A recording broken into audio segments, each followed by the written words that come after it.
Welcome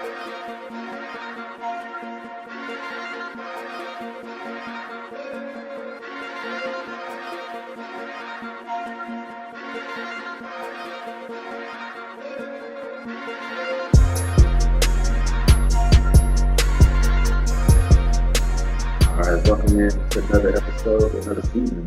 I guess, man. New Year. Happy New Year, everybody. Hey, happy New Year. I know it's a little on the late side, but hey, man. Fuck it, shit. We got lives. You know what I'm saying? It's a holiday. You know, we had to, have a holiday reprieve. But we back at it like we never left, man. What's good, bro? Man, everything is good. It's been so much that happened. Even like 2 weeks off this thing. Bro. So much happened. So much sports and media and all the other stuff. It's been a very, very, very heavy, very competitive, very messy couple of weeks in all aspects of life. Yes, very, very captivating time here, bro. I mean, shit. I mean, it's like, where do you even begin? You know what I'm saying? Yes, we began. The event that happened earlier this week, the championships. Is it an NCAA? Is there an NCAA anymore after what the hell we saw from Clemson? Let me tell you something. Nobody expected that. Like, even the most diehard Clemson fan can't sit up here and act like I expected an ass whooping. No, you did not. They would have said we were going to beat them 24-27. Last second field goal. Yeah. Another last second Hunter Renfrow catch or some shit. Like, you was not expecting a beatdown. That was a beatdown. Like, that was the first time in my last 10 years, because I've been watching Alabama,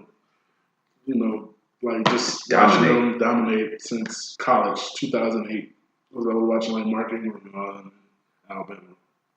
As soon as Nick Saban showed up in Alabama, they've been dominant. Like, because I remember that Mark Ingram year. Yeah. I can't remember if Mark Ingram got there year 1 or year 2. I think year 2. Whatever year he was there, that's when the shit got real. I'm like, bro, it popped off. And, I mean, honestly, Alabama, they got shit to be ashamed of, bro, because, damn, I mean, the amount of dominance you've exhibited over these past, 10 years. 10 years. About a good decade. A good 10 decade. Like, they had, I don't know how many rings, because fuck it, looking up that shit. But yeah, I mean, they won quite a bit. It's at least 4 or 5. Yeah, I think it's at least 4 or 5. 4 or 5, I would say. 2 under the new playoff rule. And they are always in the mix, regardless. You know what I'm saying? So, hey, man, but moving back to what exactly took place, dog. I'll tell you something. When you talking about a freshman quarterback playing against Alabama, I did not for 1 second expect Trevor Lawrence to be able to do anything. He showed all aspects of quarterbacking. Like, he aired it out. He ran the ball. Yep. He escaped out the pocket. He stayed in the pocket. It was just like whatever you needed him to do, and that's why I guess everybody saw a gung ho about him going to the league. He was able to do it. He's 6'5". He has the classic quarterback look. Yeah. So it was like he's marketable. He's marketable, and the NFL is just salivating at that. So, the Raiders could use him when they go to Vegas. That would be a nice pickup for the Jets. No, not the Jets. Who did they was really like gung ho about him going to Jacksonville. Yeah, Jacksonville, the Giants. New York. Teams like that. Bro, this dude, I mean, he does have all the prototypical quarterback. I mean, he's 6'5", white quarterback. Mm-hmm. You know what I'm saying? He checks all the boxes. He's got definitely will probably be the number 1 overall pick in the 2021 draft. You know what I'm saying? I think, across the field, man, the boy Tua Tagovailoa, you know what I'm saying? I think he's in prime position to possibly be number 1 next year in 2020. But, I mean, he looked awful in this game. They were like, I mean, it was, and in the beginning, it was like, all right, it's a little rocky, but, But yeah, man, they really got to give credit to Clemson's defense. Like, they came there ready. They wanted that shit. Like, it was on him from the get go. Like they swarmed. They played the right coverages where they could trick him into reading their defense and then hit him with something to pick him off, or hit him with something in stop the run or sack them. It was like, whoever that defensive coordinator was is like, I've been watching Alabama quarterback since week 1 because I figured that just in case we face them in the championship again, we got something for that ass. Man. Like, they was ready. Like, just point blank period, all aspects. It was like, the scary thing about Clemson is that they're a young team. Like, most of them is freshmen and sophomores that was whooping their ass. Meaning they're going to whoop their ass next year. If they keep it up. Lawrence, true freshman. I mean, you talking about that Ross. Justin Ross went off. He was a true freshman. T. Higgins, sophomore. You know what I'm saying? Travis Etienne is what, sophomore. So, I mean, dog, and that's just the offense. Their defense might even be the strength of their team, dog. They just loaded with guys on all 3 levels, especially that defensive line. They have literally 4 NFL players on that D line. All four guys, I believe all of them would get drafted. That's Dexter Lawrence. First round. Yeah, Farrell, all of them guys, Wilkins. I mean, I think all of them get drafted this year. That's just ridiculous. Your entire defensive line is about to come on, bro. So, yeah, I mean, I just think that, it's a situation where I don't think it's like a shift or anything. I just think these are the 2 best programs in college football right now, and it's kind of a tier. You know what I'm saying? Nobody's in their tier. And shout out to Dabo Swinney, man. Who the hell thought he would be like this coaching legend all of a sudden, bro? Yeah, he's just, recruiting monster. He's just he's like, hey, I got a Hollywood story here with my life and how I bounce back. It's like he's really buying into that shit. Like, yeah, they doubted me. At first, I was kind of trash. Yep. When we got our ass whooped by West Virginia. And everybody remembers it. Everybody remembers it. Because I remember, I was like, damn, he just hired that dude. He got his ass whooped like that. He ain't going to last that long. Then they bounced back. They bounced back really quickly, too. It's like, he took that L and was like, nah, I ain't going to go through this again. Man, I got to tell you, I don't want to say if I feel sorry, but man, kind of got to suck to beat Kelly Bryant right about now. Yeah. You know what I'm saying? Like, shout out Kelly Bryant. Because it's like, if I would have just stuck around, I would have at least had a championship. Yeah. And the whole, what's the name? Jalen Hurts. That could have happened. Trevor Lawrence could have got hurt. He'd be right there. Oddly enough, they're saying that he being Jalen Hurts, he's actually in the transfer portal. So I'm not sure. I feel like this was his junior year? Technically, it's like I think it's his junior year. So, because he was a freshman when he started. Yeah, he was a freshman. Yeah, so he's a junior. After his sophomore year, he got hurt. And then, not even hurt, he just had a rocky game. Yeah. And then they took him out. And now Tua's, going through his sophomore stuff. And see how he's going to be this year. Sophomore slumps.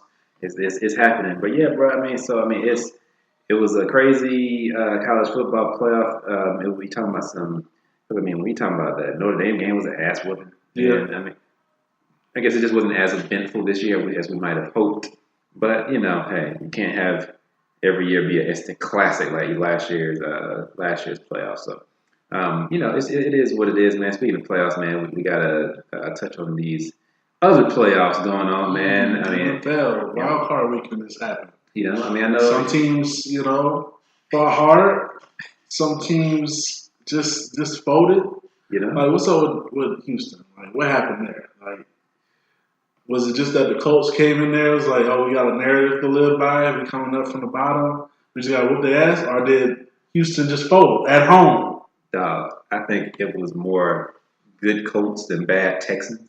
That's true. I think, man, the Colts, the biggest issue everybody's all talking about. The offensive line was shitty, getting Andrew Luck's ass kicked every Sunday, and the offensive line is fixed.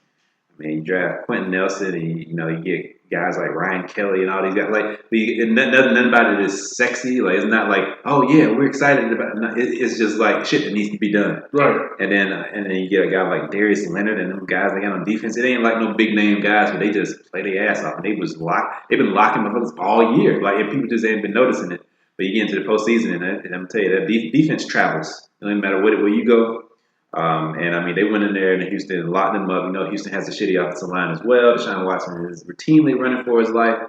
And I mean, he's down a lot of weapons because you lose Will Fuller. Yeah, that was a big one. You lose Demaryius Thomas, who was supposed to be his replacement, so he was out there with just Nuke and Kiki, and that just wasn't enough. Like he didn't have enough to compete with Andrew Luck and guys like Ty, Marlon Mack.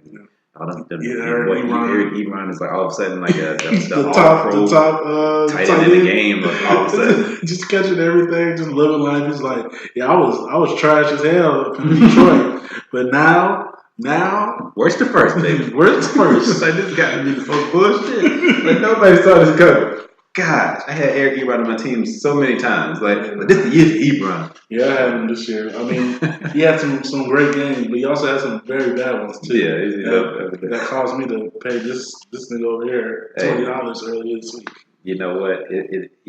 Hey, when you three-peat, you three-peat. That's just it. Three-peat in two different leagues, huh? Hey man, it was a beautiful year, a beautiful time. I'm fully aware that it will never happen again. I'm just saying that to myself now, just because if it does, damn.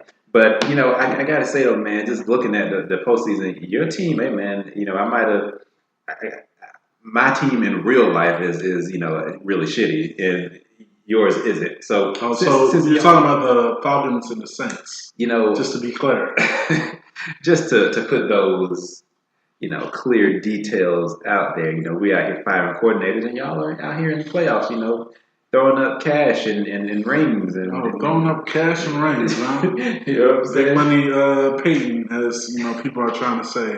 Hey. Well, we have a playoff game. We're playing the Eagles this Sundays, and I'm very curious on how it's going to go. Hey. I don't know whether we're going to win. Our narrative, because every playoff team has a narrative. Our narrative is that we lost the same amount of games to the same people that we lost the last time that we won the Super Bowl, and nothing will be sweeter to a typical Saints fan is to go to the Super Bowl in Atlanta and win there. It will probably be the most dangerous night. It'll be dangerous. It'll be a dangerous night, but it'll be probably any Falcons fan's worst nightmare because they can never, ever, ever, be able to say anything to a Saints fan. And those real hardcore Saints fans, never. Like you can't even say nothing now with one ring. 2 rings in Atlanta? Yeah. Shush. Let me tell you something. That is precisely why this is absolutely not going to happen. Maybe. And that's why I gotta sit up here and I'm telling you this week I'm just like bleeding black and green, man, because I'm just like this can't happen. I can't see it. Maybe we'll see. Sean Payton is they say history repeats itself, so he's pulling out all the stops again to see if 10 years later he can just what motivated my guys last time. Let's get that going. You know what I'm saying? Let's That's alleged. I don't know what you talking about, brother. But what you talking about is alleged. Allegedly, because Sean Payton is a reputable coach, and what he's just trying to do is just trying to draw up plays that will intensify the success rate of the defense. I have to offense. say that if I was a defender and I played for a certain team and you were offering me bounties, it would motivate me to do that stuff. Like that's just like I would be like, okay. But that's also the perks of having home field advantage in the first round bye is that you don't really have to do too much hurting because the first team in the wild card always take out a reputable amount of people on that team. And, to be fair, most teams, when they go into the people, and that's really what makes a champion, Colts. But when they go into a hostile environment like the Superdome during playoffs, and they're, a little beat up from a game that they barely should have won. Yeah. That they almost didn't win because of a kicking situation. So, but a win is a win. Win is a win, and I just have to see what's going to happen. We got to see, and obviously, people we're talking when we were talking about getting the thing is the motivation for those types of things and these types of alleged hits. We're talking about 50 guy number 50 on the team, number 53. You know what I'm saying? Not your top end guys. No, we're not talking about your quote unquote Fletchers and Malcolm Jenkins that are out here trying to hurt Drew Brees. We're talking about Sean Payton, telling, hey, this is my special team guy. Hey, this is what I need you to do. My third string defensive end. You gonna come in and rush the passer this one time? This is what I want you to do. I want you to play the bird box challenge during the punt return when you see him wave his hand. This is what I want you. Look, okay. All I'm gonna say is, Sean Payton knows what he's doing. I think he's an excellent coach because he has motivational tactics that work. And motivational tactics that work. And that's just I just feel like it's something that I don't think it's something that should be regulated, and I just don't see I never really saw the big point of trying to crack down on it, but that's just that's something that happened many years during the NFL in its heyday. Maybe he's allegedly, because I don't know. I'm just saying this for the basis of this podcast. Maybe he's trying to live up to the legacy of the NFL and what it stood for at one point. Sean Payton is an old school guy. Yeah, old school coaching. Old school motivations. Absolutely, allegedly. And I guess transferring a little bit to old school traditions, the Cowboys are moving along too. And they paid for their ticket out of the wild card. The Cowboys are one of those annoying teams because they have a huge fan base, obviously. Yeah. And they're obviously wildly overrated every year. But this is one of those times where it's just kind of a couple of years ago, I was like, damn, they actually are just a damn good football team again. Yeah. They're really good. The defense is legit. I was like, I would rather have faced them. I'd rather have faced Eagles as a Saints fan first before I would face the Cowboys. Yeah. Because LA has a chance to beat them, but if they beat LA and we beat the Eagles, then that's going to be a very, interesting game when it comes to fandoms combining. Hey, man. Cowboys and Saints fans, that would be interesting. But there's way more Cowboys fans than Saints fans. But a little more passionate, I would say. Passionate is the word. But, I got to tell you, watching what Dallas has done since Amari Cooper has come over, it is night and day. That offense looks completely different. It opens everything up. Zeke got more room to operate. Dak has somebody who can, get open against man coverage. Amari Cooper, it's become common knowledge now because it was a little bit, lost in Oakland, I would say. But, it's pretty clear in Dallas. You cannot man this guy up with anybody. This man is will destroy anybody in man coverage. It is impossible to single this guy up. And that's just him showing that he's one of the elite receivers in the game. And you talk about a quarterback in Dak who's, he's fine. And even Dak can't miss what this dude is in man coverage. It's impossible. Bro is just on another level, man. And I think he really added another dimension to this offense. Then defensively, damn, all these guys who they've been drafting over the years have gotten off suspension, gotten back from these injuries and whatnot. And, it is finally paying dividends, man. Randy Gregory is looking good. Yeah. Dexter Lawrence. And, that one, linebacker that they're, bringing to high praise. What's his name? Yeah, Leighton Vander Esch. Yeah, Vander Esch. And Jalen Smith, the guy we talked about on the podcast multiple times due to, a lot of the things he's gone through the past with his injuries. But man, the fact seeing him shine like that it does. It's good to see, man. Because that's a very solid defense that a lot of teams should worry about. Because at the end of the day, defense wins championships. Yeah, Jones out there, cornerback, going against every number one wide receiver. But brother's a real deal. So I'm interested to see that this week. That Rams offense against the Dallas defense. Yeah, because Rams are a little beat up.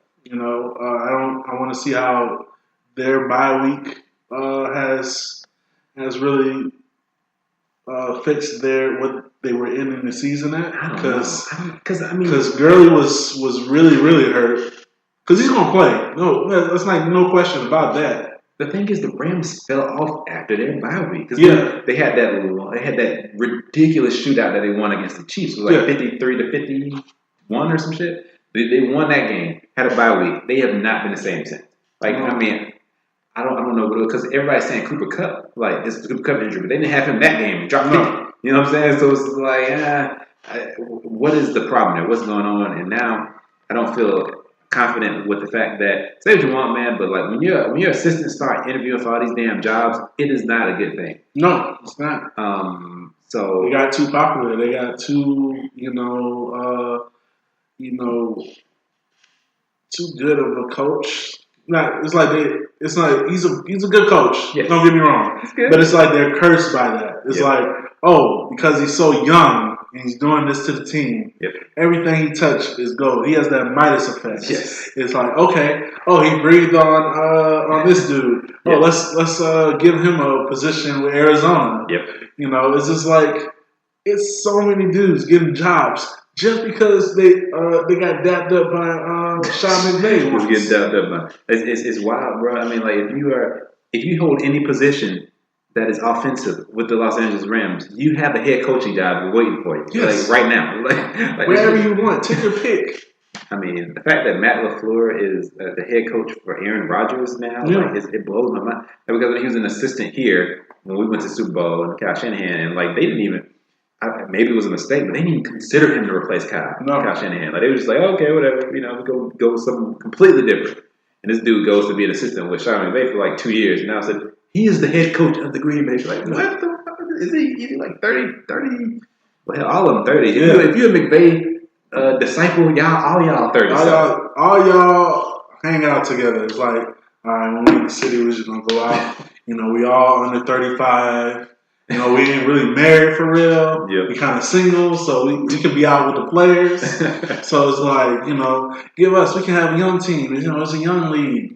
Try new things just by offense. I think Matt LaFleur is older than Aaron Rodgers, but I don't think it's by a lot. Nah, he's not 40 yet. I don't think. It's like between, you got to be either 32 to 38. That's the hot head coaching age. Yeah, that's the. He's a great candidate. He's in his 30s. Like, yeah. What the hell? So I don't know, man. Just because you're young does not make you Sean McVay. So we'll see what happens with that. But yeah, a lot of coaching changes. Obviously, the some of those we just hit on head coaching wise. But damn, I mean, in my Falcons, obviously switching to every single coordinator. Dan Quinn firing the offensive, defensive, and special team coordinator. That's his job. I mean, try to. Yeah, you got one season left. And I mean, a lot of people, the thing is, when they went to the Super Bowl in 2016, the second half of the season, the defense was much better, and the defense was being called by Dan Quinn. And then all of a sudden, he came back. A lot of the people kind of criticized the fact that he stepped back from the defensive play calling at that point, handed it over to Marquand Manuel because of I think it's because of all the backlash he got in the Super Bowl, obviously, for his time management and managing the rest of the game. He was so focused on the defense, he wasn't managing the rest of it. And obviously that was a catastrophic issue. But, I think it did get him there, managing the defense. Now apparently he says he's going to focus on the defense. He's going to get somebody else to look over the clock and the timeouts. I'm like, all right, bro. Like, whatever you got to do. You know what I'm saying? But do what you got to do to save your job. Dirk Cutter is coming back as offensive coordinator. I am not enthused. We will see what happens. So, but yeah, man, I guess elsewhere in the playoffs, I guess we got to talk about that Cody Parkey shit, right? Yeah. What the? So, just the reason why the Philadelphia Eagles are playing the Saints and not the Cowboys, as most people thought they were going to, because everybody was riding for the Bears. I really wanted the Bears to get past that first round. Yeah. Kicking. The kicker got iced.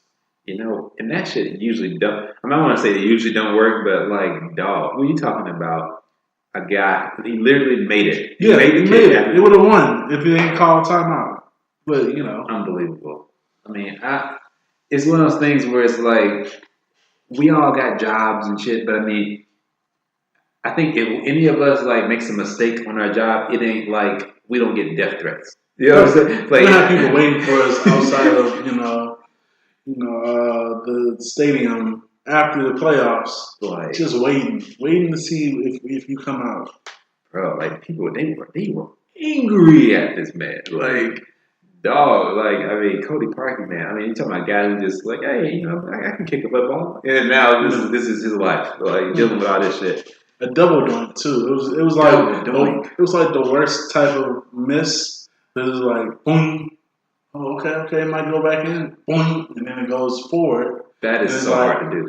It's like, oh, that's harder than making the field. Yeah, that is harder than making the field. Like, how did you even accomplish that, dog? I mean, like, yeah, man, Perez getting dragged through the mud, missed the field goal. I mean, I wouldn't say it was a chip shot. It was about 43-yard field goal.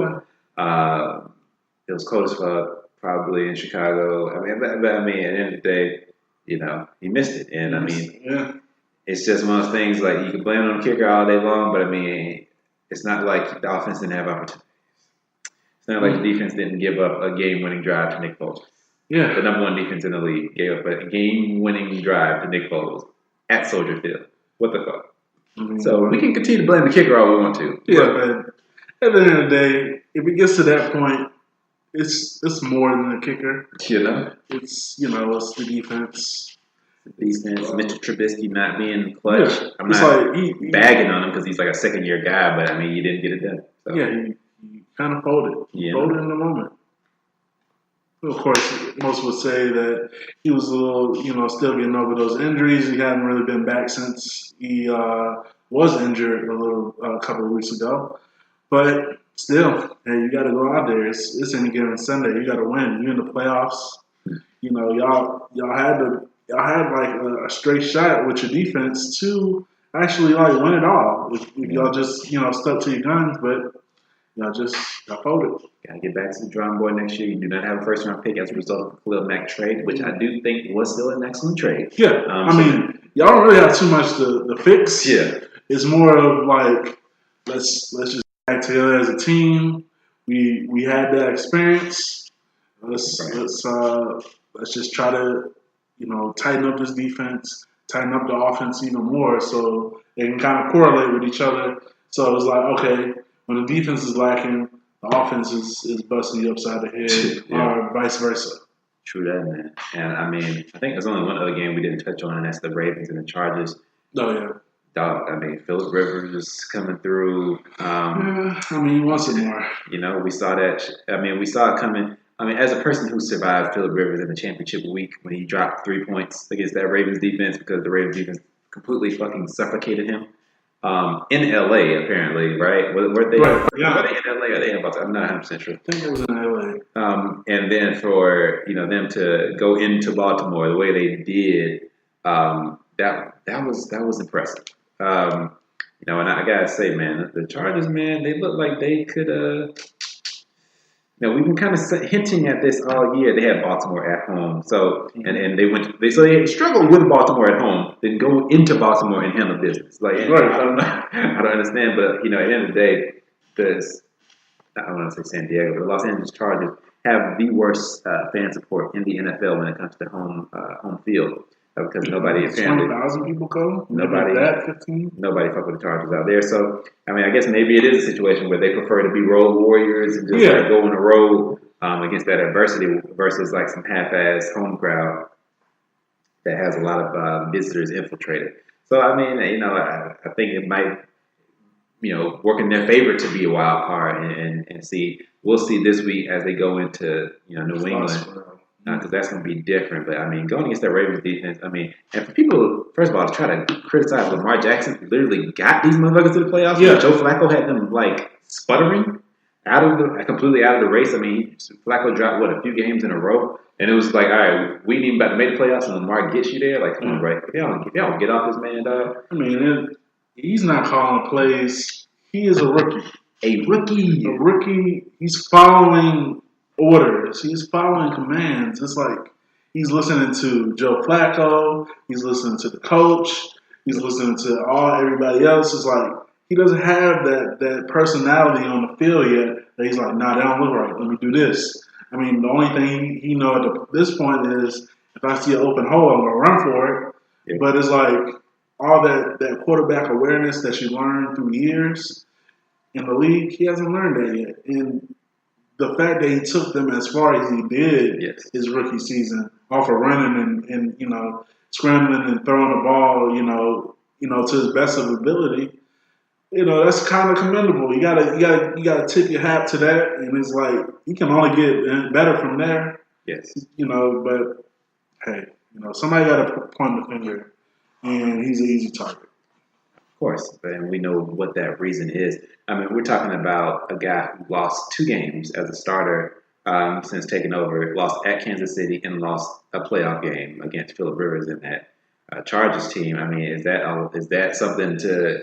There's nothing to be. Honestly, if we sit up here and be honest with ourselves, we know that if Josh Rosen, Sam Darnold, Baker Mayfield, or Josh Allen would have struggled in their first ever playoff game, we wouldn't be hearing shit. But other than they were a rookie, they'll bounce back. But they have their rookie moments. He's still learning, he's still adjusting to the playbook. Blah blah blah blah blah blah. He got grit. He's gonna do what he has to do. He's a gunslinger. Yeah, gunslinger. He had his back against the wall, so he just had to fight his way out. But unfortunately, he can live to fight another day. Man, give Lamar Jackson some weapons and see what happens. Oh, yeah. Give him some weapons. Oh, my God. He couldn't move the offense with Michael Crabtree. Michael Crabtree. Michael Crabtree is the best receiver. The same Michael Crabtree that had that epic bat down during the playoffs. Epic bat down. that was the biggest play that we know, Michael. I ain't gonna act like Texas Tech catch it. Yeah, I mean, don't take away from how he was when he was in college. Texas Tech, Michael Crabtree was that nigga. I'm not gonna lie, but NFL. But San Francisco, Colin Kaepernick throwing it to you while you got Richard Sherman covering you, and then creating a moment for Richard Sherman to yell that white. Aaron Andrews is out here flourishing from that moment. She got yelled at. Now she's doing one-on-ones and epic one-on-ones with Tom Brady and talking about his TV12 program and all types of wild shit. Our Sunday conversation. I'm sitting down with the greatest of all. It's like the career is just like it's a career trajectory. Whatever. But I guess would it have happened if Pam Oliver got yelled at? I doubt it. But she just looked at him weird. I mean, she would not be in probiotics commercials and shit. That would not be going on. Yeah, what is known doesn't have to be said, so we'll just move along from there. Absolutely. So yeah, I mean, it was it's been an interesting first round. Second round tends to be pretty interesting as well. The divisional round. So which playoff matchup other than the Saints, obviously, and the Eagles are you most interested in between obviously Rams versus Dallas? We got New England and I want to say San Diego, but the LA Chargers. Yeah, New England and Chargers. It's going to be a good one. Indiana, Kansas City. I think Kansas City. That's the one I think I want to see. I feel like it may be a repeat of history on that one. Oh, yeah? Because the last time that, Andrew Luck was in the playoffs, he had an epic comeback against Kansas City. And that Kansas City was kind of better than this one. And they have a better quarterback, but their defense back then and their running game was way better. Oh, Charles. Yeah. Yeah, man. I mean, I am looking forward to this game a lot. I feel like it has a chance to be just very entertaining. Two of the best quarterbacks out there, best young quarterbacks. Mahomes is more young. Andrew Luck is more prime, I would say, right now. Comeback play of the year is a slam dunk. I don't think there's even any question. Right. very happy to see him, bounce back like the way he did. And I mean, my goodness, league MVP, I feel like that's no question, to be honest, with Patrick Mahomes. Yeah. So it's going to be a show, man. And that's the biggest. That's the one I'm circling. Other than Saints and obviously Eagles, that's going to be the one I want to check out for a number of reasons. But Just hoping that the Saints don't and get closer into that Super Bowl. That's the consensus I'm getting from a lot of Falcons fans. EAGLES. I'm just trying to get myself hyped. Boy, I was saying, if the Saints make it to the Super Bowl, do I want to go down there to like the little area they built just for that?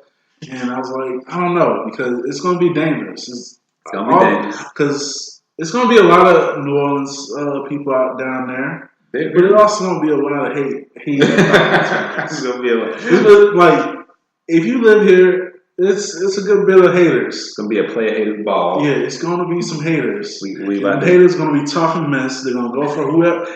And this is all hypothetical because as a Saints fan, I'm not looking past this week because I don't know what's going to happen. They could embarrass, but they could win. So no telling. But hypothetically, if they make it to the Super Bowl, and it's already like 50, a good bit of fandom in Atlanta for Saints. Like it's like 50-50. Anytime they play each other here, it's like the SEC championship. Yeah, it's like 37, maybe 20-80 in New Orleans when the Falcons come play them. But here it's 50-50. Oh yeah. Yeah, it's like you'll see black.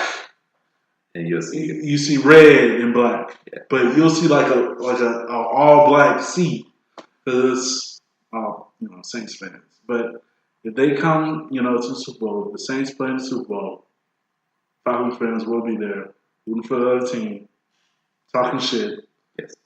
Saints fans gonna talk shit. It's gonna be a fight. Somebody, Super Bowl is always drinking. Somebody's gonna get whatever. It's gonna get bad. It's gonna get really bad. I don't think I want to be out there for that. It's gonna be cold too. I gotta tell you, I just want to go ahead and caution my Falcons and Saints fans out there to understand that, guys. Yeah, it's just football. Let's relax. But I mean, bro, we saying that, but they don't give a fuck. They'll fight in Martyr. They'll fight in the Mercedes Benz. They'll fight on Martin Luther King.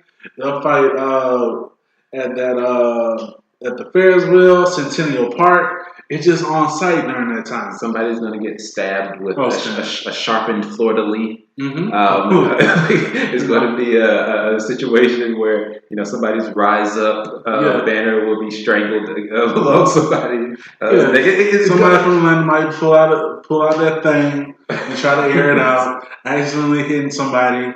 Like a gas station thing. But hey, it is what it is. That is Atlanta for you. That's how it goes here. But yeah, I mean, we've been on football, for a while here. I do want to touch on this on your boy Turbo, though. I mean, this draft is coming up. Yeah, boy. So, Kyler Murray. Any seasoned listeners would know this, but I gotta say, my man John pointed out, how much of a resemblance this man, Kyler Murray, has, in reference to Turbo. I'm breaking. If you've never seen that movie, check it out. It's very cheesy. You will really watch it for the breakdancing, which in retrospect, it's kind of cheesy. The storyline is terrible. Terrible storyline. They're trying to save orphanage or get into a dance company. Some crazy ass shit like that. Two black dudes, a white girl. It's problematic at times, but Kyler Murray looks like Turbo. And he's the younger homie to the main character, Boogaloo, or what the fuck his name is. Because they got, goofy ass names like that. And, he got the same mohawk, got the same, Turbo looked like he was mixing with a little Asian as well. So shout out to that community. And it's like, they split an image. It's there. And now you got the option to either join the draft because they're trying to say he's going to join the draft. And he's already been drafted in the MLB. So he has that job ready. He's in that position that a lot of quarterbacks have had in these, last couple of years where they can either play baseball or they can play football. I didn't even know there was a trailer. I'm sorry, a sequel that was Breaking 2. Electric Boogaloo. Yeah.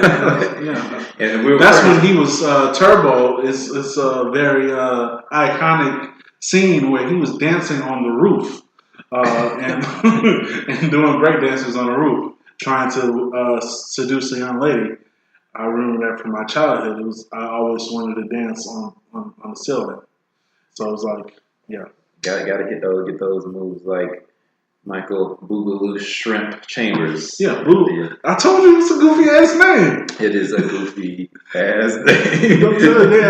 Turbo, Boogaloo, Sheree. I'm just making up names. Gigagoff. They have some goofy ass names.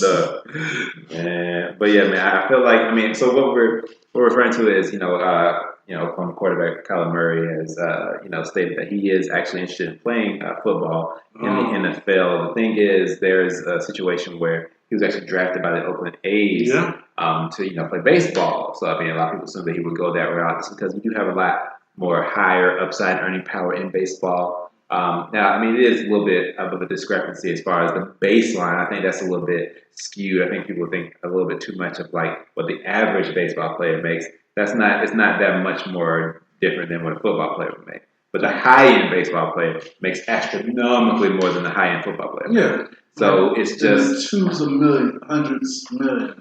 Right. So it's just a situation where you kind of have to pick your spots. I think, honestly, trying to work your way up through that baseball minor league system and all that bullshit, I do think it's worth it just to at least see what's going on in football. If you're a quarterback, it's different if you're some other position. But being a quarterback, you see people with Jameis Winston, Russell Wilson, even though they could have played baseball, it's just I'm a quarterback. I could try this shit at least for a while and then see what happens. So Kyler Murray is about to check it out. I want him to go to the NFL so bad. I do not want to see that. I don't want to say talent wasted, but damn, NFL needs that shit. They need to see Kyler Murray. I don't know where or how that would work.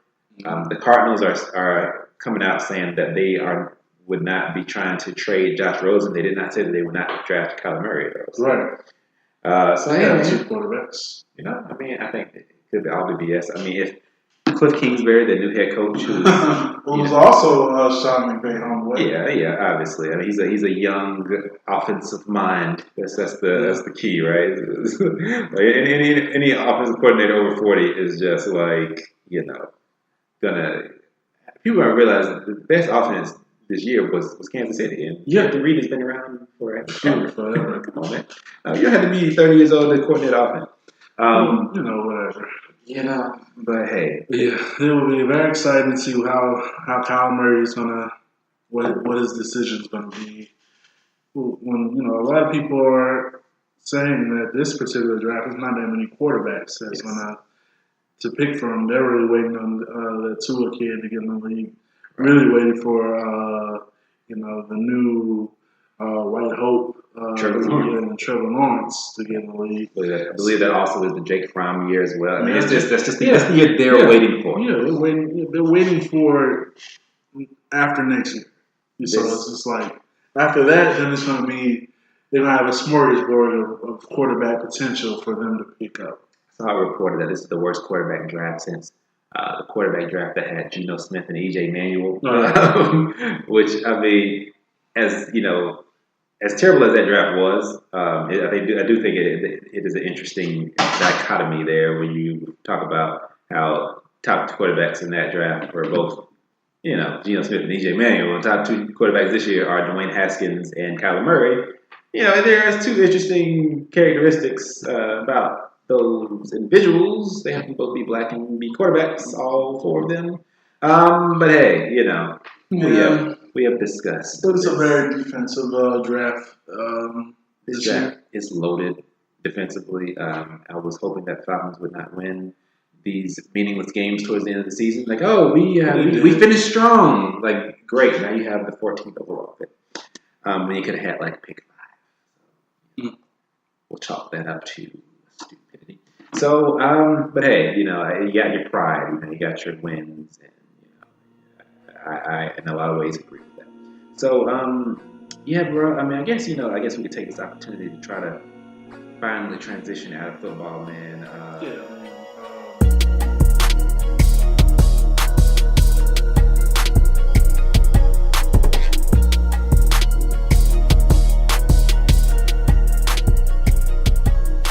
Transition, we was talking about the coaches changes. Biggest coach change in the NBA has been Tom Thibodeau getting fired. Like, after a win. You got fired after a win. It's like, that's really the classic getting fired on your day off. Bruh. It's like, nah, we just tired of you. Like, we don't care that you got wins. It's like, you're running our players down to the ground. It's just like, you had this whole messy thing with Jimmy Butler, which he's also making messy in his next place, but we'll get to that. It's just like they were tired of him, so they got rid of him. Got them a nice interim coach that everybody likes. They're going to try that out. I think it was interesting that we were talking about how they actually fired him after a win. I think it was. Everybody knew Thibodeau was going to be out just because of everything that went on, and the fact that usually when you get stripped of your president and GM duties, you're probably about to be out of there pretty soon. We saw things like that happen recently. Guys like Stan Van Gundy, even Mike Budenholzer to a different extent, just because of a little bit more mutual respect there. But I mean, you see what happens there, and it was funny. They were starting to win a few games, and that's when they got rid of him. They were like, "Look, we don't need this motherfucker sneaking us into the back end of the playoffs, us having to keep him around again." And I think that was just a situation where they're like, before this gets going, I mean, shit, we saw Andrew Wiggins drop 40 and 10. Yeah. Like, what the fuck is happening?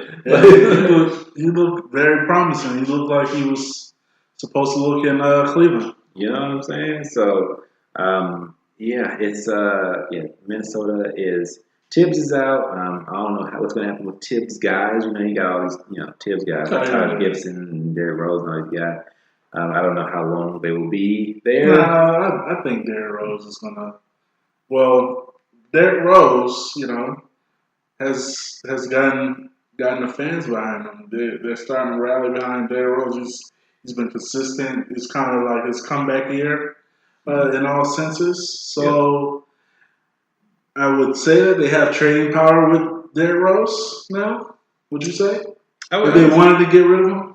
I would say that he has some value. I'm not sure how, where, when he would go. But I mean, I think they could figure something out, man. I mean, there are a lot of teams, playoff teams, who could use Derrick Rose's services. But yeah, there are a few places I would actually like to see him go. A few places that need point guards. Yeah. You think Phoenix could use Derrick Rose? I know they're not a playoff team. I mean, Phoenix just seems like a hole that you're trying, a deep hole that you're just trying to fill up with a couple of shovels full of dirt. Right. I think it's just more so me just trying to find like a point guard needy team. Right. Just thinking about the possibility of him and Devin Booker with guys like Bridges and Payton and he would do good as a veteran add-on, but I don't see that he would make the value any better than what it is. Yeah, I don't think a team like that's in the lottery definitely is going to make a move like that to try to get better during the season. Right. So future-facing assets, but either way, man. I mean, I just think that I think that's probably wouldn't even be tenable defensively either. But I mean, I just think that, man, he is somebody who does have a little bit of trade value, so we'll see if anything materializes there. But yeah, man, Minnesota. I mean, I did like the Robert Covington trade. Mm-hmm. I'm calling it Robert Covington trade, like Jimmy Butler wasn't the main piece in there. But speaking of that, man, dog. I mean, Jimmy is not happy already. Like, what? I don't like it. Maybe he just don't like people. Maybe he should have came to. I mean, it's like he doesn't like these. How these younger players are moving. Maybe he needs to go to like a San Antonio. Yeah. Which that seems like an option. I mean, it does seem like an option. But would he mesh well with The coach there. I mean, it's not even the same San Antonio now. You got guys leaving San Antonio Yeah. to get traded to San Antonio. So, I mean, I don't know, bro. Like, I think the league is changing. The league is changing. I mean, it is a situation where the players do have most of the power, but I mean, and one of the easiest ways to do it, wield that power, is by doing what he's kind of doing. And like a lot of the times in the NBA, in particular, such a star-driven league, they tend to side with the player. Right. So I mean, because players obviously make more, they bring in more, all that good stuff. So. It'll be interesting to see what happens there. Apparently, Brett Brown, coach of the 76ers, said there's no ill will. He didn't find it disrespectful, Jimmy's concerns. So, I mean, Jimmy's like apparently calling his men out in practice, like, saying things like, challenging the coach, saying, this is some bullshit you got me doing in this offense. Give me not necessarily give me the fucking ball, but use me differently. So, I mean, I'm just hoping that somewhere works for Jimmy Butler because damn, this shit is getting a little sad. He was kind of not happy in Chicago. He was not happy in Minnesota. Not happy in Philly. But my nigga, let's get this right. So yeah, it is what it is there in Philly. Philly needs help, dog. Like, they gotta make a trade. Like, they gotta do something because I mean they are clearly like a class below top teams in the East. Milwaukee. Damn, like Milwaukee is looking good. We're not surprised, obviously, but I mean, they are number one seed in the Eastern Conference as we speak. Followed by Toronto, who's as we alluded to earlier, Kawhi Leonard has been balling, and the Pacers. But I mean, Philly is technically ahead of Boston, but most people believe Boston will eventually pass them, and I mean, that will leave Philly as kind of that fifth team in the East that just, like what's going on with them? Because I don't know if they're even better than the Pacers right now. I don't know. So it is going to be interesting to see how that unfolds. They have to, probably do something to try to improve that situation. Not just for Jimmy, but damn, I mean, like y'all gotta this process. I mean, it's kind of falling by the wayside here. You kind of making these short-term moves when it's like such a long-term thing. So yeah, we'll see what they do up there. So yeah, man, about this AllStar voting. So did you take a look at the voting, like the players receiving votes? Yeah. So what did you think of the standings there? I'm quite surprised on some of the people there.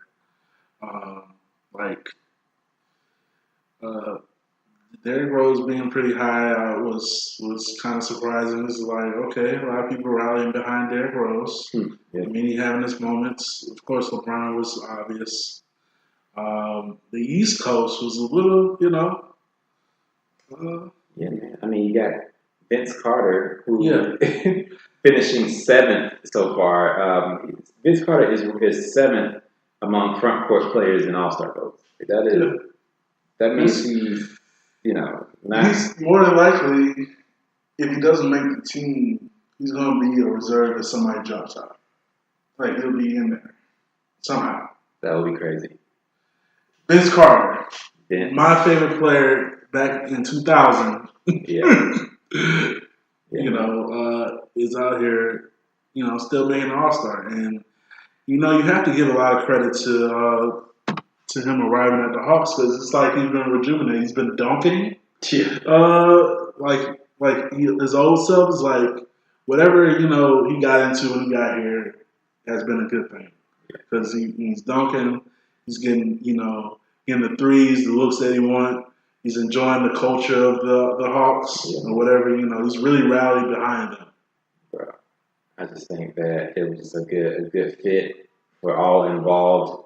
Right now, we're talking about Giannis Antetokounmpo was leading, the Eastern Conference totally with votes, followed by Kawhi Leonard, and then I think Kyrie's bringing up right behind them. But Dwayne Wade is actually second amongst guards, which is another interesting dynamic, just because D Wade and Vince Carter are getting a lot of love. And that's the play into the nostalgic. it's D-Wade's last year. You know, they always going to show love to the last year player. You know, Kobe was in the All-Star his last year.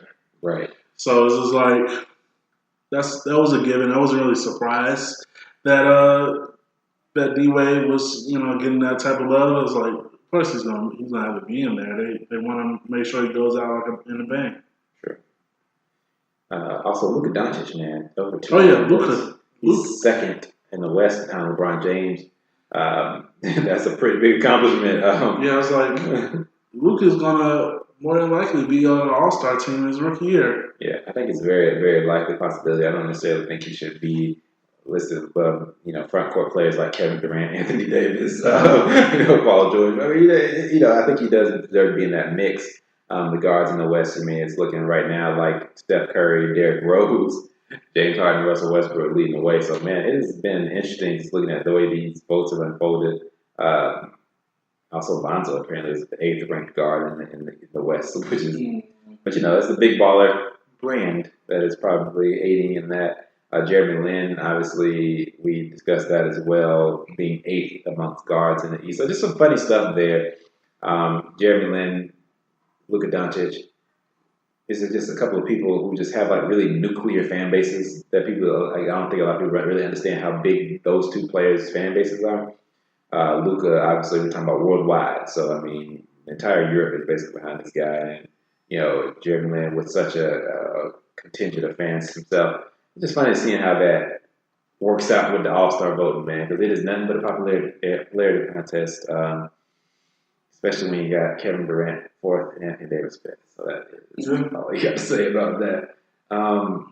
So yeah, bro. I mean, I'm just hoping they televise the draft this year. Like televise this. Yeah. Like, don't do it in secret. Like, tell me who you picking, bro. Yeah, like, it's not y'all grown men. It's basketball. Like, y'all too sensitive to play a pickup game where motherfuckers get picked. Like, come on, bro. Y'all millionaire NBA players. Man. And just, you know, and to make it more, you know, interesting, line them up. It's like, all right. At the game. Show it to the game. With no, you know, even practice or getting ready. Like, let's just like, hey, we literally picking up. Yeah.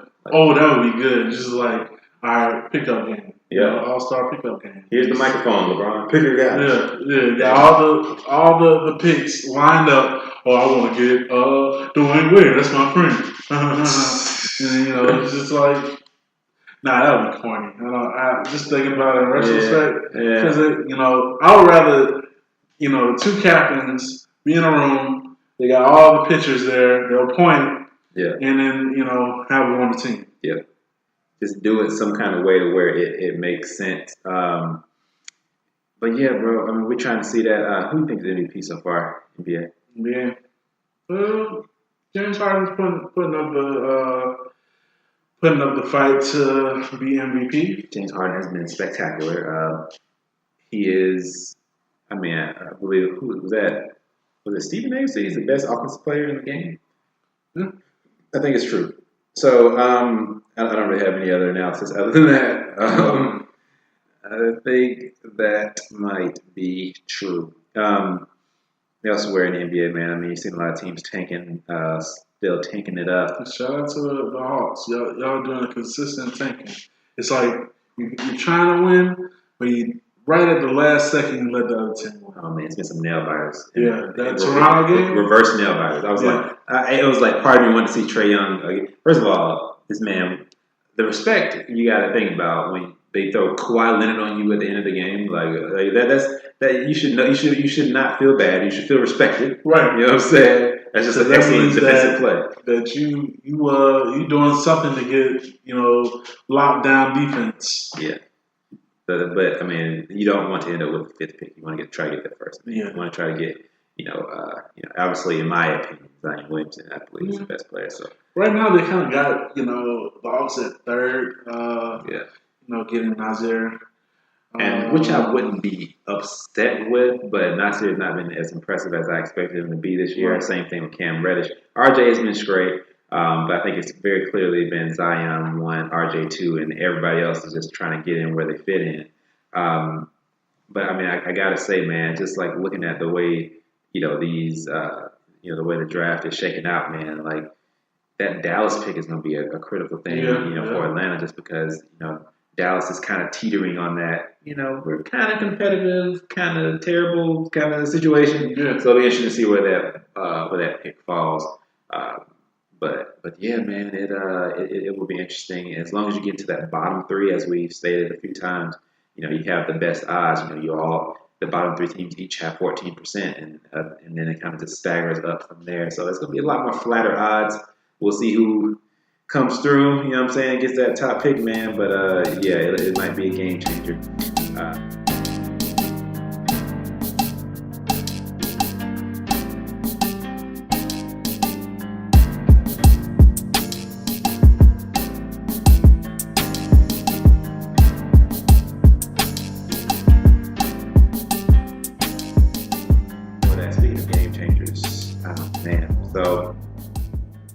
Yes, we have to move into this topic here. This elephant in the room. Oh yeah. Dog.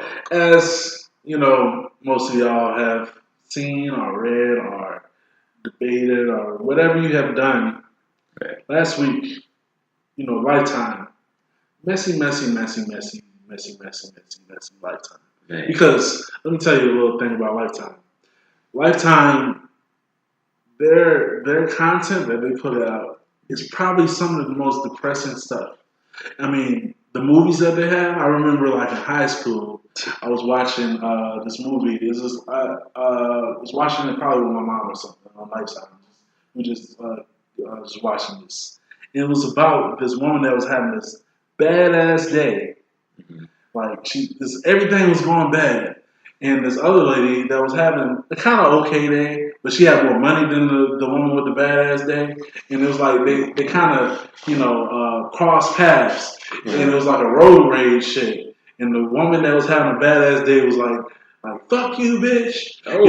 It was like really, it was like two different lives crossing paths. It was a road rage incident.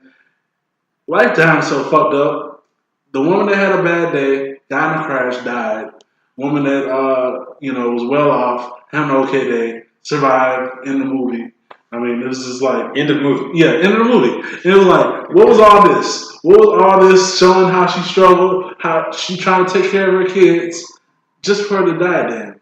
That's depressing. And so... when I saw that Lifetime, because they always had the Aaliyah movie, they had the Whitney Houston movie, they had the Toni Braxton movie, they had the every biopic. What's the woman? I'm not something in my heart. Fantasia. Yeah, she had Fantasia. They had the Fantasia John starring in Fantasia. Starring in my own. They had. You gotta love those. Those are the best ones. Michelet, the Michelet shit after the NWA movie. Yep.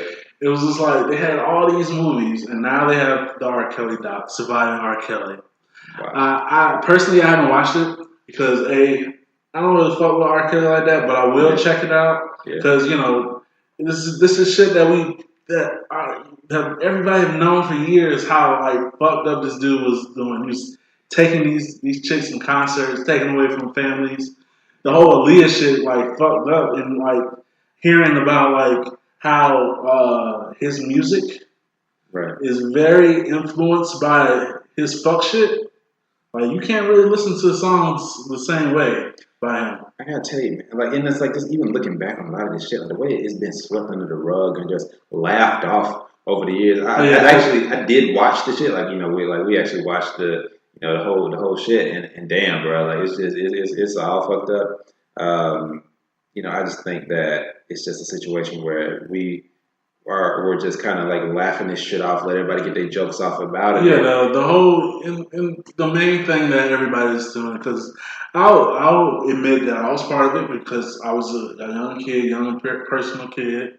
While all this shit was going on, the whole Dave Chappelle piss on you sketch. Oh no, oh yeah, the Boondocks. I was 13, 12, growing up in this. So and the whole R. Kelly, trapped in the closet, the ridiculousness of it. It was like he was just a caricature of a fool, and everybody was just laughing at him. Yeah. When in reality, he was out here doing some of the most grimiest shit during there, like having a whole ass sex cults, basically trafficking these girls and like taking away from their families. Some of them were women that was well into their 30s. Some of them were like 17-year-olds, 18-year-olds, like very impressionable shit. And then I haven't seen it, but I've heard enough about this shit to know like what's been going on, like how he really targeted some of these women, like. Yeah, man. I mean, it's wild when you really think about like the scale that this shit was done at, and the fact that he had like a whole like cult, and still kind of does. Yeah. To be honest, those two girls on the last episode, they're definitely still there. So I mean, it's just like, bro, like honestly, even just like thinking about just the way it was able to last so long is just because that contingent of fans and all that kind of shit was like, oh, it's two-sided story, you know what I'm saying? We don't believe that shit, you know what I'm saying? All that kind of, like that shit, like that shit it became like oddly infectious for some reason, and like it just kind of spread it everywhere. The wild shit that's with this is that I think he had like a birthday a couple of days ago. And he made his first appearance in the club. Oh shit! Since then, and it was packed. And then motherfuckers, had women out there saying, kidnap me. Like some wild shit. Wow. Like they was out there, R. Kelly, we love you. It was like, and they were just listening to him sing, sing the bump and grind shit. Sing, Seems Like It Ready, which is probably like the most, used to be like the jam. But that shit is probably the nastiest of them all, because it's like, my nigga, it's like, if you hear what, like, he was making songs about what he was doing. He was making songs, like, it is crazy, dog. You think about, like, bro, like, what? Like, I just don't, it's like, he surprised me, and that's right. And honestly, I feel like, in terms of his music, and people talk about, it's like this, like he's like a genius or something. Like, I mean, obviously he's got hits and shit, but like, even like the shit, like I used to have to listen to, like I always kind of felt like it was more so some shit like, oh man, I'm growing up and listening to this shit because my parents listened to this 104.1 kind of shit. You know what I'm saying? Like, it was crazy watching, they had Tom Jordan on there. You know what I'm saying? They were saying like, they called Tom Jordan on the radio and all that kind of shit, explaining the shit to him, and he was like, all right, yeah, I'll stop playing. Like, he literally said right then and there. And like, one thing, he was probably the biggest motherfucker like to stop doing the shit, because that's probably where you getting like most of your damn play, bro. Right. Like, that's where I remember hearing most of that shit from, because that's what my parents was always listening to, that them stations. Yeah, because he'll be rocking on that shit. I remember like in the height of his allegations, like Chocolate Factory, TP2, that Trapping the Closet shit was like popping on the radio. That shit was like, everywhere. It You know, was everywhere. War shows, you probably performing in it. Yeah, it was like people were just, they knew the shit, but it was like, we don't know. I believe I can fly. Yeah, my world's greatest. Yeah, inspiration songs and shit, dog. Like, I was just out here just doing. It always be the grimiest ones though. Motherfuckers that be out here trying to look like they, all sanctified. But then again, he's also you listen to the sex songs. It was like, well, he was telling you what he was doing. Yeah. Like, it's complicated person. That guy. I haven't listened to like. I'll admit that I have listened to Step in the Name of Love a few years ago. Oh yeah. But every black wedding apparently. You hear Step in the Name of. Probably not anymore. No. Thankfully, well, that'll be dead. But like all those sex songs, that you probably listen to like in college or high school or when you was growing up or whatever. The bump and grind. I can't listen to bump and grind. Yeah, it's out of here. I can't listen to Feel on Your Booty. I can't listen to all that shit. And those used to be some jams. And Ignition, the Ignition remix, none of that shit. It's a rap. I used to love Hotel by Cassidy. You know what I'm saying? Yeah. Actually, and this is the point. When we made Just, I remember. I think it was middle school. We kids. Because everybody was making so much light to it. We would make song. I remember the hotel. Yep. We would say, "Girl, you want to come to my daycare?" Like it would be like some, like we know that this motherfucker is doing this crazy shit, but we're not comprehending how fucked up and what's really going on with the victims, and that's it's just all fucked up how we handle it. It has to be done differently. We're hopefully getting better as a collective. It's just kind of just kind of taking more of a stand against bullshit. So we'll see. It's just a fucked up situation. But yeah, man, apparently they're trying to press charges. So we'll see how that shit unfolds over the next, I guess. So on. Yeah, how that shit goes. Yeah, man. So you see Bird Box? Yeah, saw Bird Box with the rest of fucking America during the Christmas break. Dog, have you ever heard like a movie, like a Netflix movie, get more like publicity? Like not only say publicity, but just more reaction. Yeah, like just like a Netflix original movie. Like it was like the shit came out at the movies. Kind of like when Get Out came out, everybody like, oh shit, you seen Get Out? Yeah, you seen Get Out? That's how this Bird Box shit was. Like everybody was talking about it, dog, and it was good. Like it was pretty good. It was straight. I mean, it was I watched it during Christmas with my family, and it was full of jokes that we had, and it was crazy. It was a good little watch, but it's just like what's the crazy thing about it is just how many people just drawn to how viral it got. Like how many people was like, oh shit, doing Bird Box challenges, all the memes, all the jokes, the endless memes. Yeah. Yeah, I mean, it was pretty good, man. I mean, I don't know. I don't think it qualifies for like award season and all that shit. No. It was the same thing as Bright was, because Bright came out last year during Christmas, right? And it was what it was is that it was a BC movie, but it was entertaining, and it had it had enough star power because it had John Malkovich in it. Like, I was like, you got some acting. You got Sandra Bullock, shout out to her, Nick from Moonlight, Lil Rel. It was like, they had some actors. Yeah, they weren't playing around, man. So it was like, okay, people were just talking about it. They talked about Bright, too. The good, feel how you want to feel about it. Mm-hmm. But it's like, Netflix is cornering the market on this Christmas release with their movies. They know what they're doing. Yeah, it's like, oh yeah. It doesn't matter if we make great movies. You're gonna watch the movies because of who we got in there, and it's gonna be some original ass or adaptation that will just you'll gravitate to, and we're just gonna make it mad viral. Right, man. Yeah, that shit blew up. But yeah, man, if you haven't seen it, I don't want to spoil it yet because it is still relatively new. So, man, if you haven't seen it, go check that out. Yeah, man, see what the fuck they're talking about. What did they see? Oh, you seen the Black Mirror shit, the Bandersnatch? So I have not. What happened is we actually heard about the Black Mirror, the new shit, and it's kind of like, damn, we need to see the old shit. Oh yeah. So what we're doing now is running through the old Black Mirror, and what the fuck, that shit is good. Yeah, it's a great show. It's a great show. It was kind of the earlier seasons before it became like a Netflix shit. Right. Like the BBC shit. That shit is like, wow. The nigga from Get Out. Yeah. Yeah, he got his start on the shit. And that's probably, I think that was the reason why they hired him from Get Out. Because of how that was. Yeah, because he was like. That was episode 2, I believe. Episode 2. Yeah, man, that was a good one, man.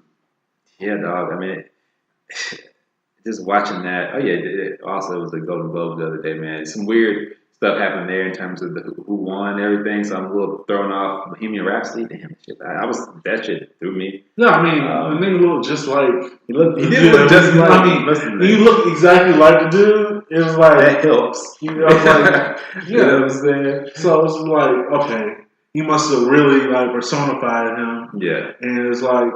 And people like to sing along with Queen music. We will rock you. We are champions. It's blah blah blah. A lot of shit. So yeah, man. That I mean, so we'll see how that. A lot of times that Golden Globe thing is. Shout out to Spider-Man because that was a good animated movie. and then won an award. That was good to see. I think Black Panther took some shit too, so it was just some fun. It was just a good time. I think Marshall Ali won for Green Book. So we'll I have not seen that. I do want to see if Bill Street can talk. Oh yeah. Actually, yeah, I got to check. I actually visited Bill Street last year during the daytime. I need to go to that shit at nighttime. Oh yeah, that shit was yeah, so I got that. Definitely, it's gonna be worth a look. But yeah, bro. Other than that, man, it's not. It's gonna be pretty. I'm looking forward to this 2019, man. We got a lot of shit happening this year. I mean, 2009 dropping next month, right? Yeah, so Future dropping next week. Future dropping next week. Got this Dreamville album that got everybody and their mama, coming to Atlanta to record. Revenge of the Dreamers. I saw a big credit in the studio with Cole. T.I., they got they're inviting all these people to be on this album. Well, it's the anti-Dream Bill, because they usually don't invite nobody. So right. But it'll be good to see, them kind of collaborate a little bit. I mean, I really fucked with. I liked how Cole, was kind of trying to branch out a little bit. He was very secluded for a second there, so seeing him branch out a little bit, I liked how he branched out on 21's album. Did you check that out? I Am. I'm a good 21 fan. I enjoyed that one. That A Lot track was, a standout. Yeah, man. Good way to pop off the album.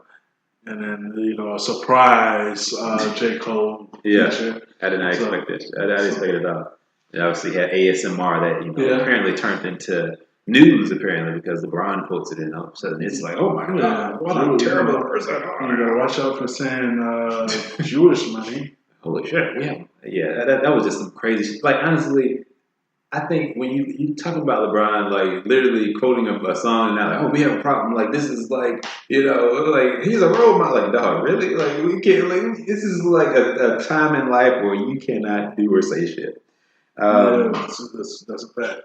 So yeah, man, it's crazy, dog. But yeah, bro, I mean, I think that's all I got. This week, man. Popping off 2019, we had to bless y'all with a little extended episode. Yeah, we had so much to talk. We haven't been here for a while. We gotta act like we've been here the whole time. So we have to talk about everything. We appreciate y'all. We hope that your families have had a safe, blessed winter break. Christmas, New Year. True that. At this time, it's just, it's a crazy time. So you just gotta keep praying up and stay blessed. Absolutely, man. Stay blessed. Everybody out there, man. Turn that page. 2019, man. It's a new year, man. So hey, everybody, out there, we're gonna be the best we can be. You know what I'm saying? Yeah. Until then, man, I'm on Twitter at Shrug Jordan. Yeah, I'm on Twitter at Johnny Nowhere, no H. Hey, man, check us out, man. Check out the show. Follow the show at SportNWaves.